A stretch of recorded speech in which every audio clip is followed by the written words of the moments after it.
unity for the sake of unity doesn't work. Unity works when you're on mission for something together. The systems that we have created, they're becoming outdated so fast. You've got to be willing to stand the ground where you want to, regardless of what's being pushed. Most people are preparing for a world that does not exist anymore. Welcome back to another episode of the New Rules Podcast. It's your girl, Breezy, and what a fun episode this one's going to be. Yeah. How are you doing today? Good. Locked in. Just want to talk about this because I think we're living in a very interesting time. And so just kind of been thinking about it, dialed into it. So I'm good though. Really, really good. Let's jump into it. Mm-hmm. Since the last time we have filmed, there has been an attempted assassination on former President Trump, mm-hmm. and President Biden has dropped out of the Democratic campaign for re-election. Mm-hmm. So obviously, I have tons of thoughts on this, but it's going to be pretty directly applied to authentic leadership and things that we typically talk about on the podcast. Mm-hmm. And we're just going to get started. So this moment, we've talked about this. Yep. This moment kind of reminds me of when Kobe and Chadwick mm-hmm. passed away in 2020. Mm-hmm. And that kind of was the beginning of several things starting to happen, several things starting to unravel culturally that really started to shake the world and shake the nation. And it wasn't until later we were having a conversation and we were like, man, that really kind of started it all. We didn't know it in the moment, but once that happened, everything started to change. Mm-hmm. And once the assassination attempt happened, we kind of thought the same thing. You saw a tweet that put a little bit more words to it. Mm-hmm. So I just want to hear more of your opinion on this. Feels like things are about to change. Yep. We're about to enter something new. We don't know what that's going to be, but we should really pay attention to how things start to play out within the world around us. So can you put a little bit more language to what do you believe is changing? What are you seeing? How's everything hit you so far? Yeah, I mean, I don't know. I'm not going to be the first. I'm not going to sit on here and say yo, man, I know exactly what's about to happen. But what I do know is that I believe, whether it's from the attempted assassination of President Trump, because listen, that hasn't happened since when I was a young child, and I was with President Reagan, back in the 80s, the last assassination attempt on the U.S. president or former U.S. president. And so the fact of the matter of that actually happening with the current kind of political atmosphere, then with President Joe Biden kind of unprecedented stepping down after saying, I'm going to stay, after people have been very clear to see there's been cognitive decline in kind of his ability. And so, man, I just think, the tweet that I read, and I'm paraphrasing, it was it's those moments where you realize something has changed, but you don't know what has changed just yet. But this is definitely a different course in the state of our country and where our country is at and where our country is headed. And I believe, but what more than anything else, it has brought to the forefront is what I've been saying for a long time, is that we are, and statistically it backs us up, we're living in the greatest leadership crisis, I believe, in the history of our country right now. I believe that if you've seen it, I think in 1960, 75% of people had belief in government. I think now it's at 20% of people's actual belief in actual government. You look at it across the board, I think it's maybe 32% of people have job satisfaction, and that's kind of been the same. There's just, in corporations, CEOs believe leadership development is incredibly important, but they realize that only 7% believe leadership development programs actually work. And I think only 11% actually believe they have the right leaders to get to where they're trying to go. And so I use that just as an example. There's a leadership crisis, and all these moments are just showing us is just really the gap of leadership that we have in our country. Because, though nothing had happened, now no human being, when I say this with President Trump, should there be an assassination attempt. So I hope everyone who's listening to me can hear this with maturity in what I'm about to say. But we have now created this environment. I believe both political parties have created such a hostile environment where something like this can take place. I believe Democrats have done it. I believe Republicans have done it. But what people will say so much is that when they talk about leadership or in government, they'll talk about policies and things like that. But I actually believe leaders give people what they need. They go and they're willing to do what's needed. And right now, so you got people say we need to have calm, we don't need to have political violence. We need to have people step in and bring the country together. But almost every time I hear that, the rhetoric that gets spewed out of their mouth next is something in a derogatory manner toward the next party. So these people say that, but what everybody's starting to sense is just, it's just nonsense. It's people just saying we should come together, but they think coming together is everybody just agreeing to their side. And so we are in a moment right now where there is such a chasm of leadership. And I believe that if we don't start to see people step into that gap and really begin to lead, I think we're going to see more and more political violence. I think we're going to see more and more of just volatile things, because there's just no leaders actually helping take this country and taking people where they need to go. You keep mentioning the leadership crisis. Yeah. Can you share a little bit more about what it is that what qualities you're observing, or what, lack thereof that is telling you that there's a leadership crisis? See, I believe that when you are in a leadership, when you lead, leaders sacrifice. And what that means is that leaders are willing to do what's best for the people they're leading, regardless if it may be something that they don't fully agree with, but they can look at it and say, this is what's best. I'll give a practical example. I was talking about this earlier in our culture creators about how in 2000, when there was the presidential race between George W. Bush and Al Gore, and there was a big contested thing that people thought, Democrats thought that Al Gore was cheated. It was debate, it was held right here in our own city. We live in Tallahassee. There was a big to do, and ultimately it came out that George W. Bush won.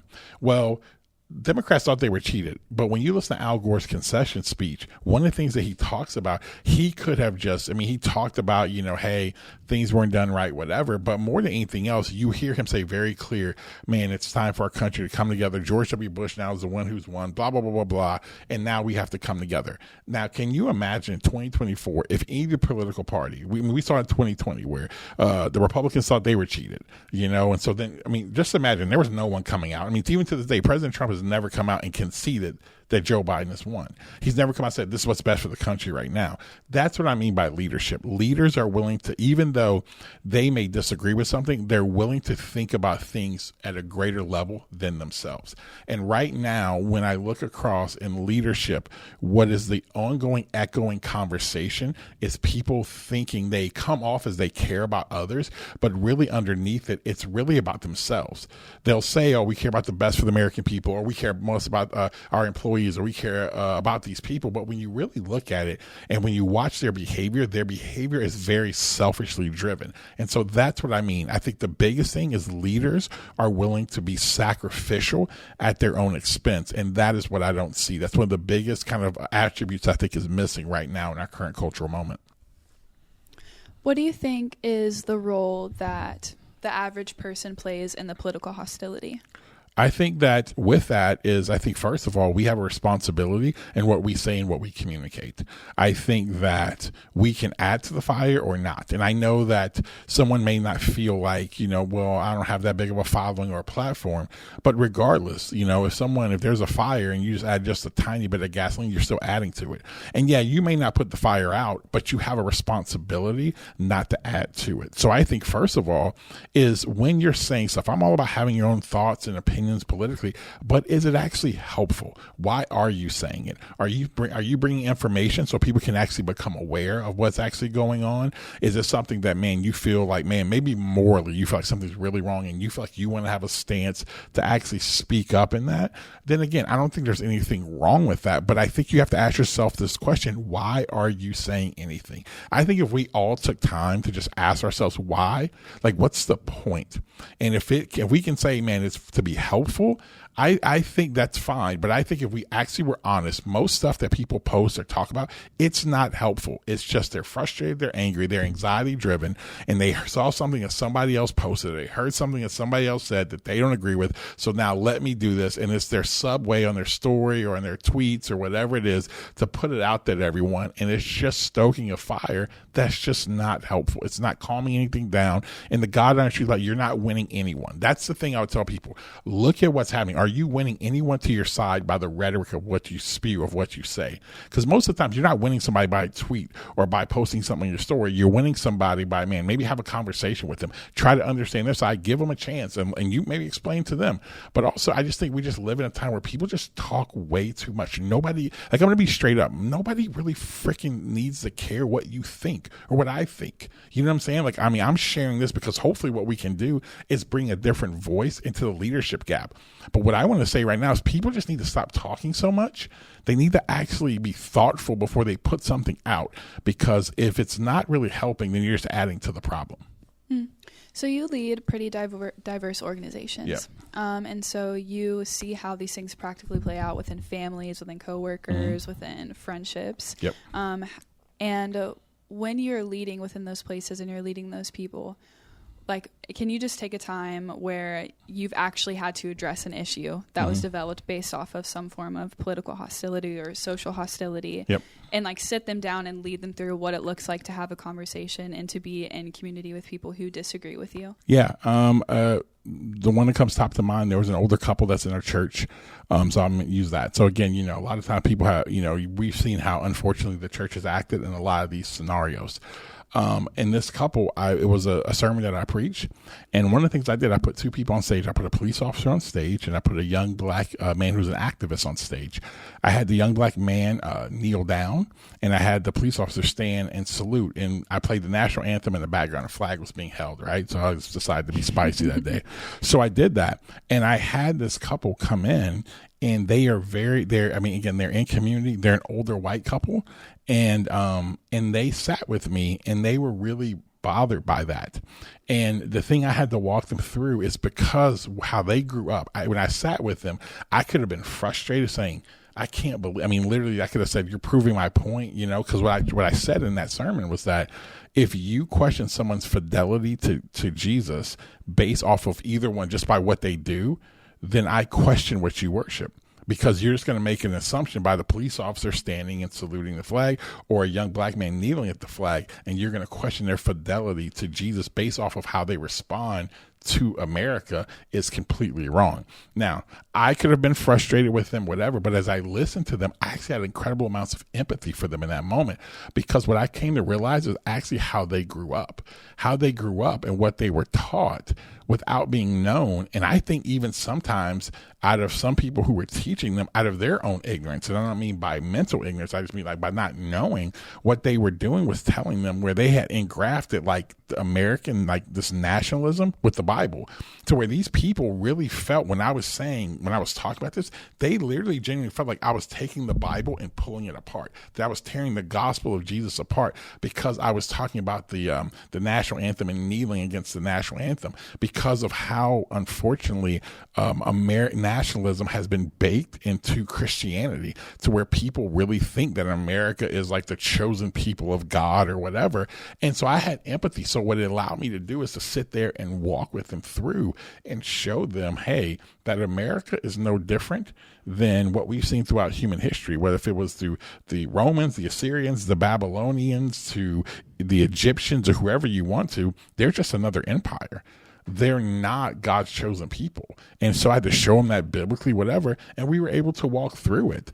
But what I appreciate, they were willing to come get understanding. And I also had to come to a place of trying to get understanding where they were coming from. But at the end of the day, here's why it worked. We both were really committed to one another.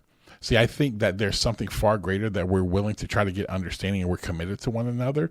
And I think when you're willing to do that, you can actually work through stuff, because I think we both had shut the door. Like, no, barring something crazy, we're going to try to work this out. And so when you do that, you're willing to find ways to navigate that. And so that's one way that I will never forget that. And I am that couple is still in our church, and I'm forever grateful, even to that gentleman who, again, he always tells me, he's like, hey, one of the biggest things I want you to do is that when I pass away, I want you to be the one who buries me. And to me, it's an incredible, just honor for somebody who we're completely different. He's a good old boy, older man, grew up hunting, fishing, all the stuff, then grew up around a lot of people who look like me.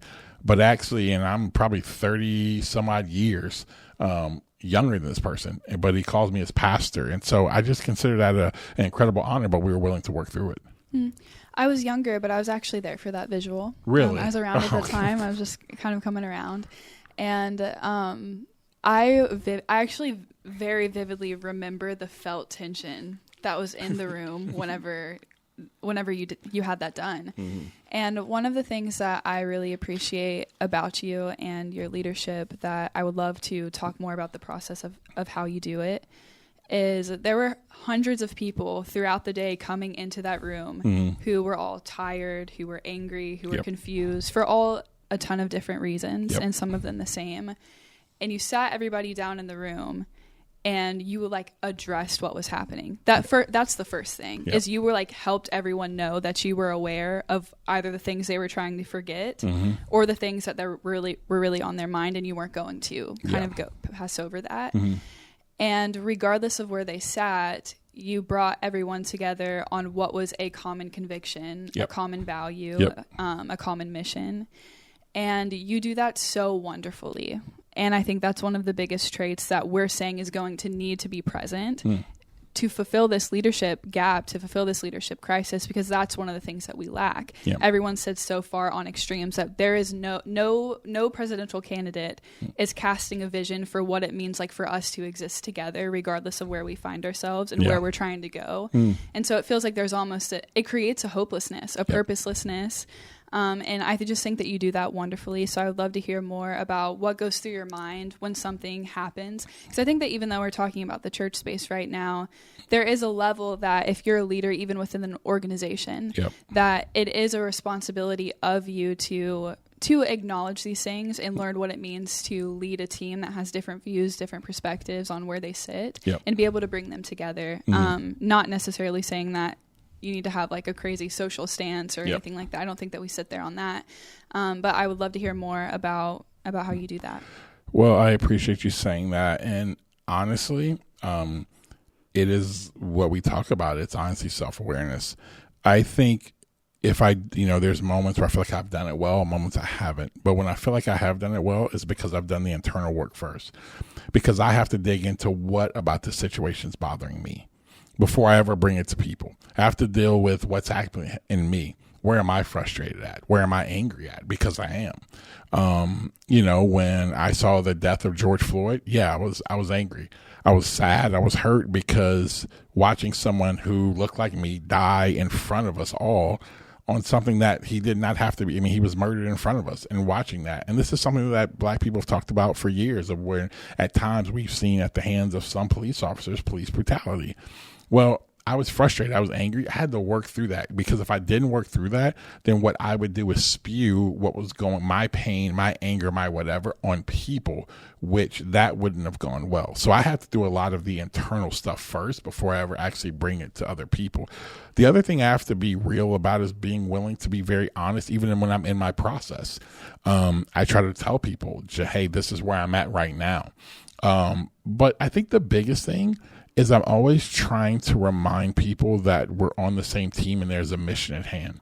I think one of the biggest issue today is unity for the sake of just unity.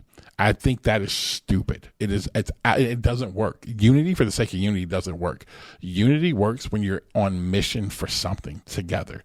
And so, but what we'll say in our country is like, oh, we're all Americans. What does that mean? Like, we're all Americans. What? Because we all live here? Like, where are we going together? What are we trying to do? Why should we have unity together? And most of the times what unity means for people is, we should have unity. That means you should agree fully with my side. And I may give you a concession here and there, but I'm normally right and you're wrong. And until you figure it out, then you're going to be on the other side. Now, we will never say that people are the enemy, but that is how we behave. That is how we act. That is, you can see it within people's relationships and friendships. And so a lot of times it has been a lot of internal work to feel the emotions, the anxiety, the anger that's driving me, and actually work on that. And so I think that's what allows me, what comes out of me actually is why I feel like in moments I can bring peace, because I've had to do a lot of hard work to create peace within. You cannot export what you do not have. And so I've had to do a lot of work in that. And those are a lot of conversations with people. That's a lot of sometimes, man, where I've had to vent things to people who I'm close to that I look back on, I'm like, man, I can't believe I said that. But they were safe places for me to be honest with and actually work through. Having friends of mine who don't look like me at times, that I'm willing to say stuff that they may disagree with, and they're willing to love me through it, challenge me when they feel something's off, or my motive may be off, or kind of the angst behind it. They'll ask questions. I'm thankful for people like that who are willing to challenge me. So to answer your question, I just have to do a lot of hard work behind the scenes before I ever able to do that, because I cannot export what I do not have. And yeah, so I think that's just part of the process, but it's a lot of work to get to that place. Oftentimes people try to like squish you, and we see this a lot within the organizations that we help with. And like, I need you to tell me, are you right or are you left? Are you right or are you left? And usually, I mean, I know that our answer is like based off the definition, a little bit here, a little bit there. Like, what would your advice be? This one's a little bit more of a practical question. What would your advice be to those CEOs, those executives, the leaders within companies that are feeling that kind of social pressure right now as the next generation starts to enter the workforce? Yeah, I think it's this. I think you're going to have to realize that they are bringing their political thoughts and ideas and whatever with them. I think for leaders, they have to learn to be, as we've talked about before, a non-anxious presence. So what I mean by that is that you're going to have to be willing to stand in the middle. And what I mean by stand in the middle, I mean, if you feel like you want to communicate where you land politically, that's your business. It doesn't matter. But what you can't do is just people feel when you're disingenuous. And also, it doesn't do anyone good where you just, and that's what happened. You look at 2020, where everyone's putting black squares up and everyone's saying Black Lives Matter and everybody was doing this stuff. And I said this, and you were around when this happened. I say, you're going to see who actually really cares about this crap when money gets tight. And you saw it. I mean, how much DEI programs are we talking about now? I mean, again, what's been one of the silent firings have been DEI executives and all this. And here's the reason why. A lot of those people should have been fired. And here's why. Is because the leaders of the companies had no real clear plan. They just did it to pacify the current moment. And so a lot of leaders get backlash because at the end of the day, they were just cowardly during that time. Instead of actually having the guts to take their time, not allow the anxiety of the moment to drive them or the fear to be canceled, they could have stand their ground to say, no, we're going to come up with a very comprehensive strategy that goes toward our KPIs to do that. Let me tell you this, a DEI strategy, and I'm using that's not connected to your overall goals is stupid. It's absolutely moronic. Because why? It's because then that's when it becomes this program that just sits over here in the middle of nowhere. That's just kind of like the little thing that, let me just do this to pacify all the people who want diversity. Instead of when it's a part of your overall like KPIs that your DEI program can help you get there, then everyone gets involved because they see the reason behind it.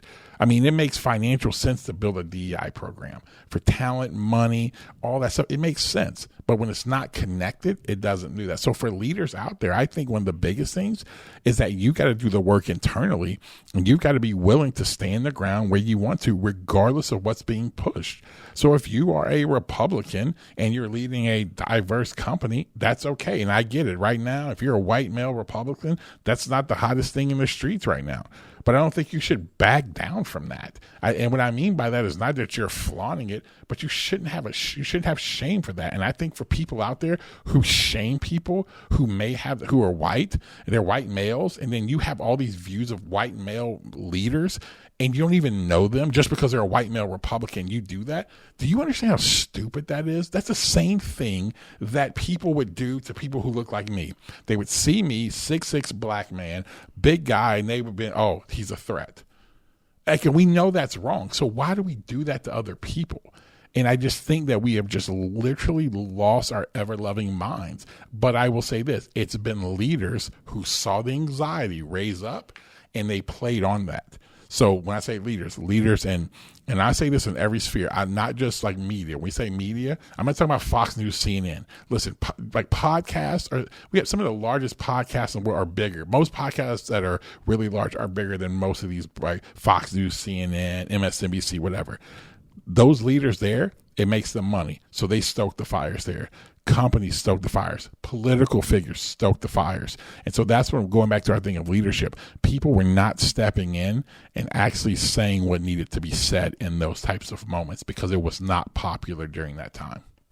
I want to talk about authenticity for a second, and then we'll come back to what you mentioned on peace. You mentioned how when the murder of George Floyd happened and how that hit you, obviously there is an intense emotion inside of you and things that you needed to work through just on your own before you even considered what it would look like to have to lead people through this. Yep. You also had to do that really fast. Yep. And very quickly you had to understand what it meant for you to authentically lead people within that moment. Mm-hmm. And that I understand that means that there are some things that you were thinking, some things you were processing through that you might not have shared, yep. and some things that you did share. Mm-hmm. And for me, these are the times where I get a little bit confused about authenticity and leadership. Mm-hmm. And we talk about this a lot, like the tension of authenticity is not you showing up as fully everything about yourself in yep. every single space. Like yep. there's a level of social awareness, mm-hmm. wisdom, and kindness, yep. especially when you tack on the leadership aspect to it, of mm-hmm. being mindful of those that you lead. How do you do that? Like if you are someone who is like just like super strong, like you said, like white male Republican, mm-hmm. and that's a component of what you would consider authentic to you, yep. but you are leading a group of people who is different than you. Yep. What does it mean to like still be authentic? Yeah, it's a great question. So I'll just kind of flip it the other way. So as a as a black man during that time, stepping in the spaces that were honestly, a lot of our clients were white male Republicans. And what did I have to do in that moment? I mean, you were right there with me. I never stopped being who I was. I was unapologetically myself. But what I also knew is I came in with an empathy toward the other person or people I'm leading. I think what ends up happening is that people don't process their pain. Their anxiety or their fears lead them. And so when your anxiety or fear leads you, there's a few different responses you have, right? One, you go to fight. So that's when you see the people who honestly, they end up being so just like on it. You know what I'm saying? I don't care what anybody has to say. This is who I am, blah, blah, blah, blah. And you're like, okay. And then there's other people who just shrink back. And so I think the key is when you're actually doing the internal work of what's going on inside of you in those moments, you then know I'm going to do what's best I'm going to think about others in this moment. So here's the thing. What may be better for others is for me to confront you with truth that's going to feel like conflict. For some, it's going to be for me to lean in with understanding. But when you actually care about the betterment of someone else, you're willing to give them what they need. That is the issue. Most people just are so consumed with how they feel instead of saying, how am I coming into an environment to make the environment better? And making the environment better does not mean at times that may mean conflict. And what I mean by that, where two sides of see each other and they don't see the same way. But that's what's needed to move forward. That's what's needed because everybody's just beating around kind of the question, or someone has a really off view. You know what I'm saying? It's like when I've had to deal with people who have said, like, you know, say back in the day with Trayvon Martin, I had somebody literally say, well, I believe Trayvon Martin, you know, he wasn't compliant, so he deserved to get shot. And I was like, whoa. Now that statement right there is completely wrong. There's no, you know, so I told this person, I was like, well, and I won't go into what I did to actually help this person see it. But in that moment, that person was flatly wrong. And so regardless of your thoughts, for some human to get shot, a young man, it's wrong. So I confronted him. I didn't back down from that moment. But there's also other moments where I come in and I already know what I need to do a lot of times is give people space to talk. A lot of times what I saw where I was able to win a lot of people to start seeing different perspectives is by giving them room to just talk and me just sit there and listen. That's part of half the battle. And sometimes they would say stuff where I'm like, yeah, that's dumb. Like in my mind, but I was trying to get to the basement. What's really going on in you? Why does this bother you? And a lot of times it was a lot of people feeling like they were backed into a corner. You know what I'm saying? To where they were being called things that they really weren't, or they didn't even have an understanding of. And so I didn't walk in telling some white dude, and I know we're talking a lot about race and things like that, but I didn't walk in talking to a white who I didn't know saying, man, you know, because you're white, you know what I'm saying? Man, you're a racist. I'm like, yeah, it's just not common sense. I just literally would get to know the person. Now, if I talk to the person after a while and get to hear their view, like, no, you're racist. Like, then that would be a different conversation. But I would come in and a lot of people I would listen to, I just give them room to talk and I would get to the real hard issue. You know, one story I tell sometimes is that there's a guy who, if most people would talk to him, he would have he did. He said some very kind of racist things. But as I let him talk more, here's what I realized what it was. It was all built from a place of real fear and real pain from a situation. He grew up in a predominantly black neighborhood as the only white guy, and he was bullied and beat up pretty much his entire upbringing. So he had a real event that happened, and I know people, if you've ever been bullied before, the fear, the things that happen, he would have that all the time, the fear he lived with. But what that led to is for him having a viewpoint now of all black people based off an experience. But by me giving him room and me simply saying, man, I'm really sorry that happened to you. I've been bullied before. I know that must have sucked. Now, I didn't justify his behavior of now having these views toward all people of color. But what I did say is I was able to find empathy for him in that moment for something that was real in his life. And that moment shifted this man to where now he has such a different perspective. But it was a willingness for me to listen and to lean into that. And let me tell you, that's hard to do because some of the stuff he was saying was it was just really bad. But I was willing to do that because at the end of the day, I wanted to see him. If I could win one person to see from a different perspective, then we're making the world better. If somebody to see from a better perspective, because there were a lot of his thoughts were not making things better for him. He was constantly mad, angry. He was just spewing things, and it wasn't helping him, wasn't helping his family, wasn't helping anybody. So I wanted to help him become better. I think if we actually can enter into places trying to make people better, I think things would go a lot better for us overall. So would you say that you knew as a leader that you were able to show up well and as a non-anxious presence in the times and know that you weren't responding out of places of your own pain, because you were able to be clear, like tell the full truth, curious and compassionate? Yeah, I was able to do, and again, that's a lot of just work over the years that I've been very fortunate enough to have a really good therapist and somebody who helped me understand myself and understand the triggers and all the things that were going on in me. So I actually learned how to have, again, it's like emotional first aid. You know what I'm saying? Like where I was able to on the fly, where there's emotional damage, I was able to help repair myself. I learned that. And so that was it. I got to get to what trigger. We talked about a lot, trigger, feeling, meaning. What was the trigger? What was the feeling behind that? What feeling to have? And what's the meaning? It allowed me to get better in the process. And so, so by me being able to do that hard work, it allowed me to walk. It allows me at times to walk in the places, to be able to bring fully who I am, but also know what I need to bring. Because a lot of times when people say, I'm just going to fully be me, a lot of times when people start saying that and they say that from this place, it's coming from a place of real pain where they feel like, well, I'm just going to be, I don't care what anybody else has to say. I don't care what's going on. I'm just going to be me. What that is saying is that right now I've got pain or I got something going on and I don't care what you say. I'm going to take up the space in the room. And I actually believe health leaders take up healthy amounts of space in the room. They don't take up all the space in the room. I'm glad I was about to go there next. Something that I think you do incredibly well is space in the room. I think that as a leader, you are very intuitive and know well the times that you need to walk into a room and you're like, I'm leading this room. Like the things that I say matter, the direction I take us matters, the questions that I ask matter. And then there's also the times where you know exactly when you need to take a back seat and you need to ask questions and wait for people to respond. And I think that is...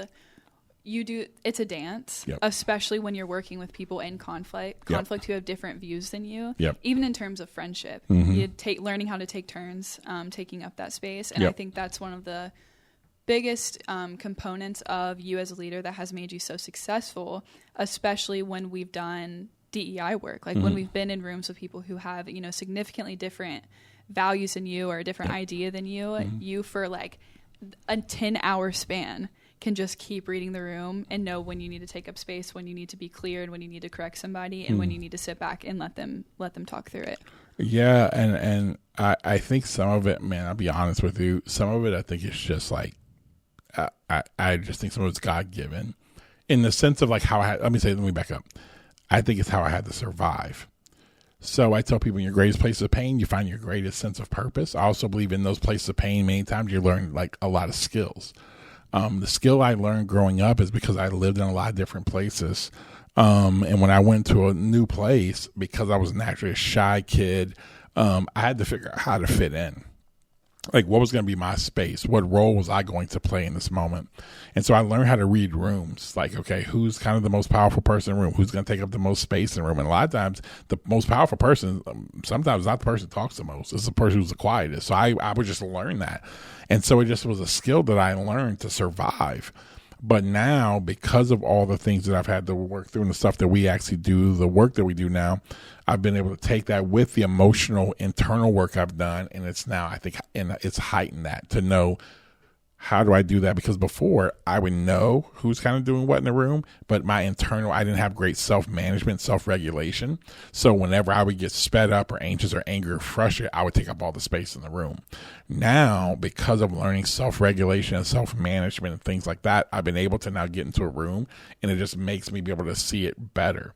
Because sometimes what it has to happen, no, I need to take up, because this person is taking up a lot of space in the room. So I will make my personality and things take up more space, not because I'm trying to take up space in the room. I'm trying to push them on the other side so that other people, to create space for other people to speak up. Because if you don't do that, there's certain people who have personalities and things that they'll take up all the space, and the people who we really need to hear from won't do it.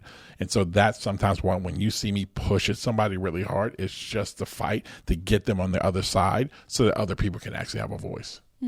One thing you mentioned earlier was needing to have peace within so that you could bring peace. Mm-hmm. And a lot of the times when we hear peace, we think of being appeasing. Yep.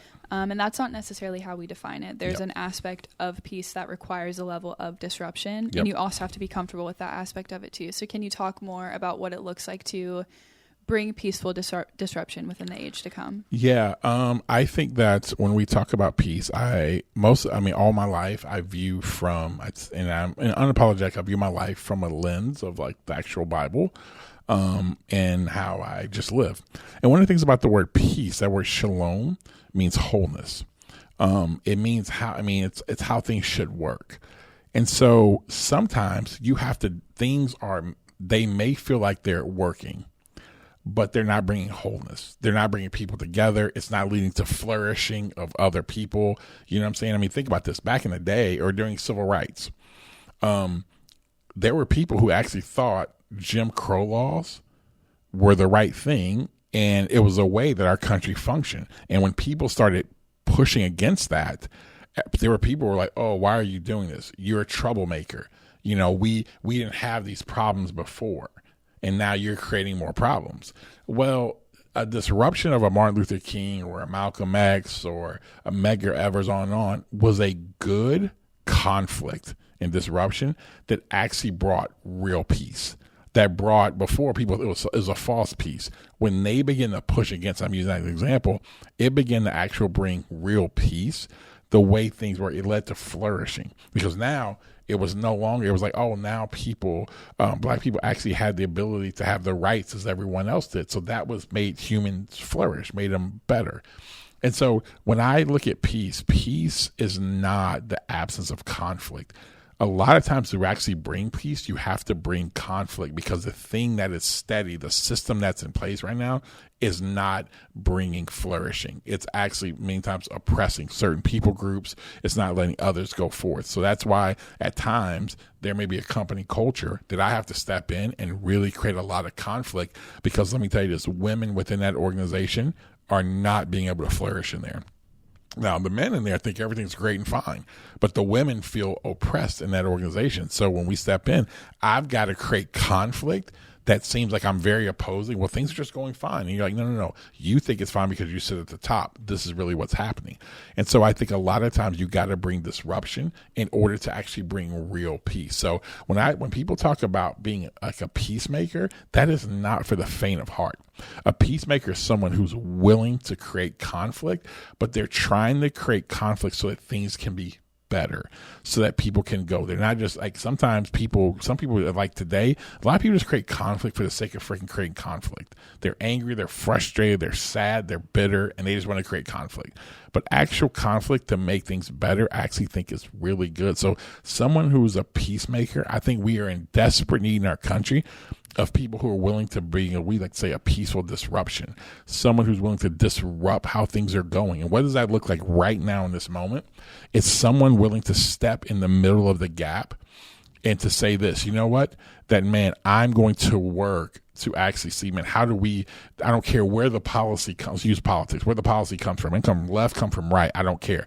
But if this is best for everyone, let's do that. Okay, great. I'm going to be the person. What's a peaceful disruption? Someone right now that I'm not going. If I'm not going to talk negative about someone who has a different political view than I actually have. Now, I can disagree with what they say, but I'm not going to spew. And you can feel when there's hatred behind it. I'm going to step in. I'm longing for a politician to step in. I'll give a quick example. The other day, I don't even know who the guy is, but he's the governor of Pennsylvania. He was explaining and talking about, and I have no idea this guy's politics at all. All I know is he's a Democrat after I looked it up.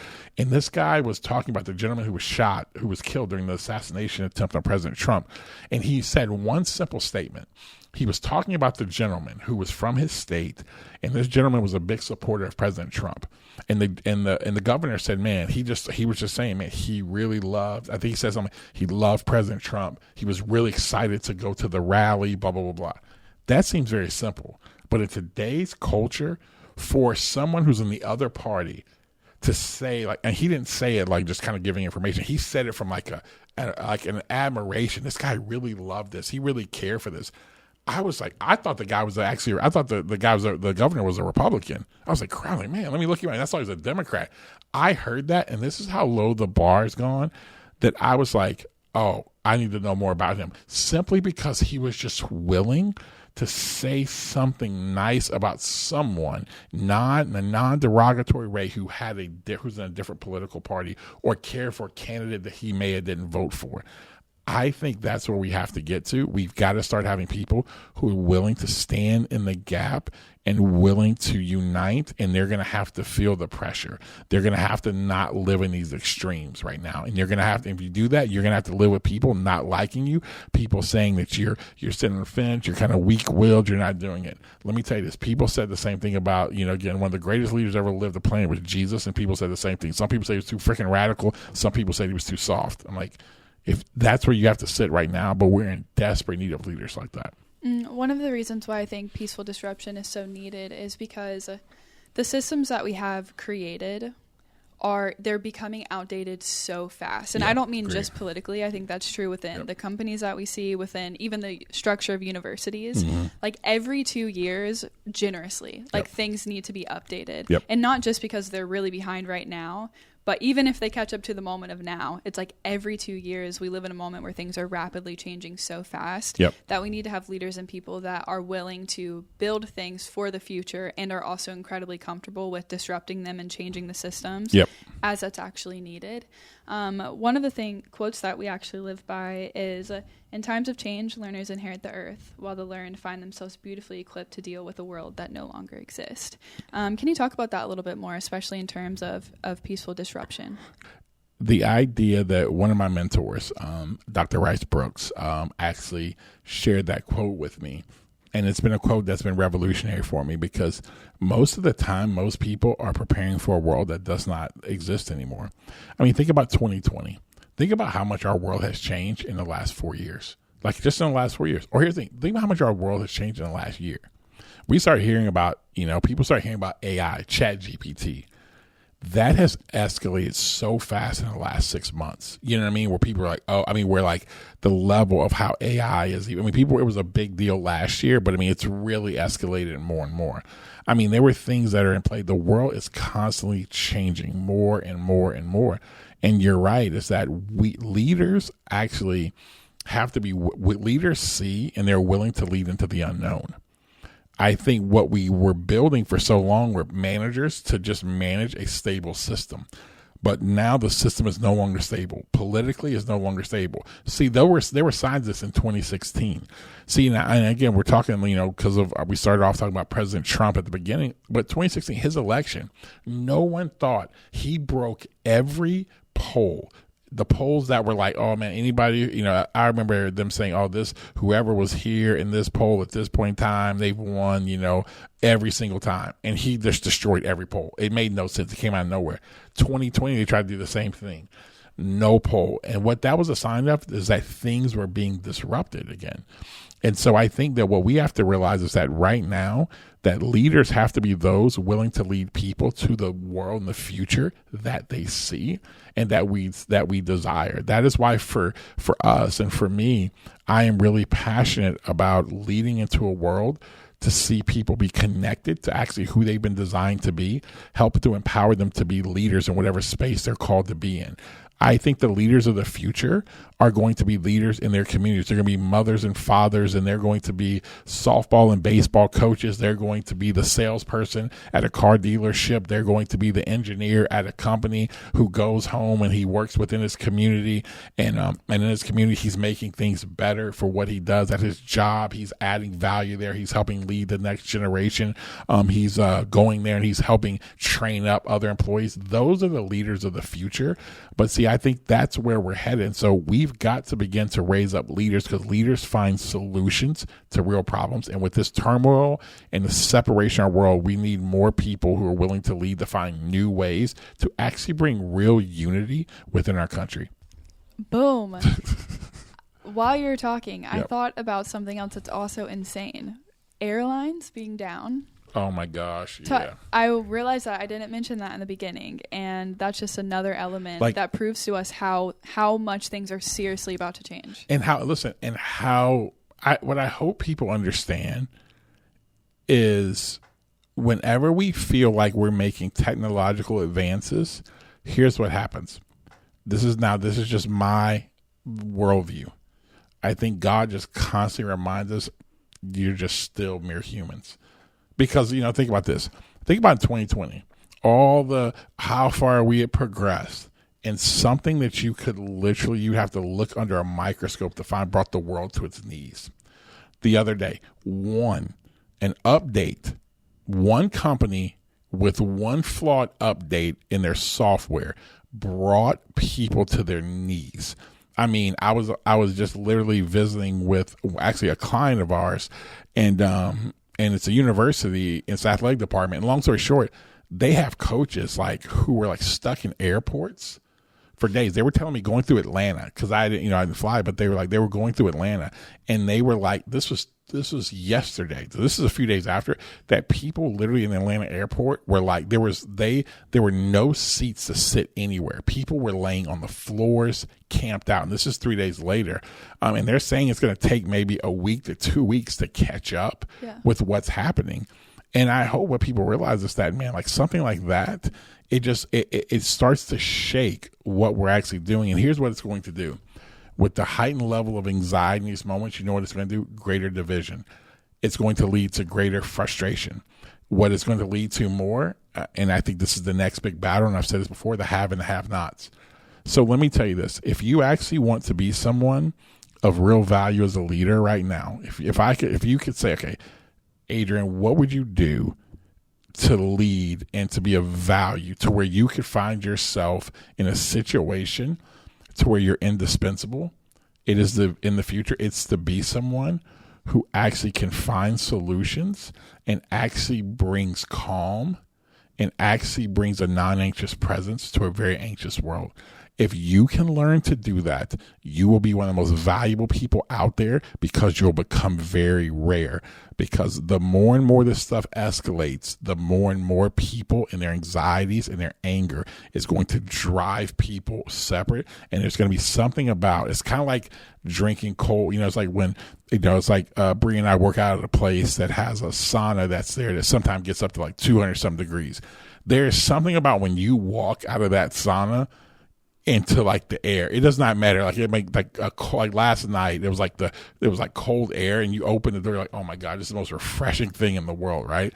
That's what a non-anxious person is going to be in this world coming up. It's going to be like a cold drink on a hot day, and it's going to be something that people desire, because the world's going to be rare. And so that's what we're working to do. That's what we want to raise up in our New Rules community, is actually authentic leaders who actually bring a peaceful disruption, who live as non-anxious presence. If we can do that, I believe we can make communities better. And so what does that look like? Just start where you're at. Start in your home. Are you a non-anxious presence at home? Are you that with your friend group? Are you the one stoking fires in the group chat? Or are you the one actually bringing peace? That's one thing. Evaluate. Are you the one bringing pain or craziness always in the group chat, right? Are you the person at work that actually calms things down, or do you make things worse? When people walk away from you, do they feel worse talking to you? Is their anxiety up higher now? Are they more angry that? What person are you? Evaluate that. But let's start becoming people who, when people get around us, it actually is just a peaceful thing to want to be around us when we're there.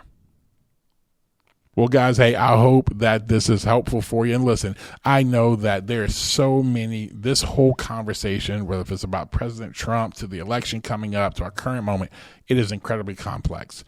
I, under no circumstances, and I know Bri under no circumstances, believe that one podcast is going to save the world, right? But what we want to be able to do is just bring one solution to a very, we always say this, we want to bring thick solutions to thick problems. This is just one part of a very thick problem. But what we want to be here at New Rules is we want to be a place that can motivate, inspire, and hopefully give you things that allow you to go into your places that you lead and actually make it better. Because if you can do that, then what will begin to happen, we'll start seeing the world change just piece by piece, because you don't know how much of the world you get, but you are responsible for the world you do get. Until next time, keep writing New Rules.